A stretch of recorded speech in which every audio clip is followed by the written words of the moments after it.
In today's video, I'm going to teach you how to create an e-signature in PowerPoint.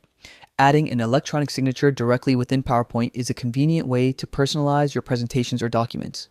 Whether you're signing a proposal or just adding a personal touch to your slides, this guide will have you drawing e-signatures like a pro.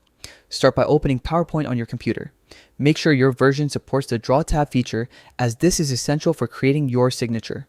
Once your presentation is open, navigate to the slide where you want to add your e-signature. Next, click on the Draw tab in the toolbar. Here you'll find all the tools you need for handwriting and sketching. Select the pen tool, which will be your primary instrument for creating the signature.